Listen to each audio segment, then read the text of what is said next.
बातमी पुण्यातून आहे। पुण्यामध्ये दोन्ही राष्ट्रवादींमधील वादग्रस्त जागांचा तिढा सुटलाय। आताची महत्त्वाची बातमी, पुण्यामध्ये दोन्ही राष्ट्रवादी एकत्रितपणे निवडणूक लढतायत आणि त्यांच्यामधल्या वादग्रस्त जागांचा तिढा आता अखेर सुटलाय।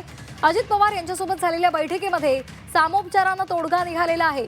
दुपारी 3 नंतर आमच्या जागांची संख्या स्पष्ट होईल असं सुद्धा सांगण्यात येत आहे। शरद पवार यांच्या राष्ट्रवादीचे अंकुश काकडे यांची बैठक झाली आहे। दोन्ही राष्ट्रवादी मिळून 165 जागांवर लढणार आहेत। निलेश खरमारे आपले प्रतिनिधी आपल्यासोबत जोडले गेलेले आहेत। निलेश, जागांचा तिढा सुटलेला आहे, काय अधिकचे अपडेट्स आहेत?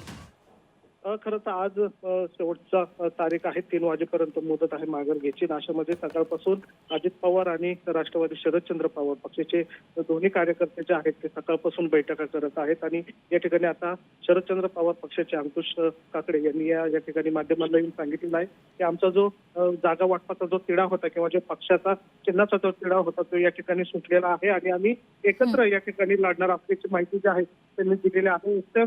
65 ठिकाणी पुणे महानगरपालिकेच्या सदस्य पदासाठी आम्ही आमचे उमेदवार एकत्रपणे दिलेले आहेत। आता 3 वाजेपर्यंत आणखी चित्र क्लिअर होईल। काही ठिकाणी फक्त पक्षाच्या चिन्हाचा बाबत जो काही जो निर्णय आहे तो राहिलेला आहे, मात्र तोही या ठिकाणी समोर पद्धतीने मार्ग लावला गेला असं या ठिकाणी स्पष्टपणे त्यांनी सांगितलेलं आहे। त्यामुळे आता पिंपरी चिंचवडमध्ये काय होतं हे पाहणं महत्त्वाचं असणार आहे, कारण पिंपरी चिंचवडची जी बैठक आहे ती आता या ठिकाणी सुरू असल्याची माहिती मिळते आहे। मात्र पुणे महानगरपालिकेमध्ये आता दोन्ही राष्ट्रवादी मधला जो तिढा होता जागा वाटपाचा तो सुटल्याचं माहिती जी आहे ते अंकुश काकडेंनी या ठिकाणी दिलेली आहे। आता पिंपरी चिंचवडमध्ये काय होतंय ते काही वेळामध्ये कळेल, मात्र पुण्यामधला जो तिढा आहे तो सुटलेला तर या ठिकाणी आपल्याला पाहायला मिळत आहे। अर्थात 15 जागांचा जो चिन्ह वाटपाचा जो चिन्हावरचा जो विषय आहे तो थोडासा मार्गी लागलेला नाहीये, त्याच्यावर आता या ठिकाणी चर्चा सुरू आहे, मात्र तो पण विषय सुटेल असं या ठिकाणी सांगण्यात आलेलं आहे। धन्यवाद निलेश दिलेल्या या माहितीसाठी।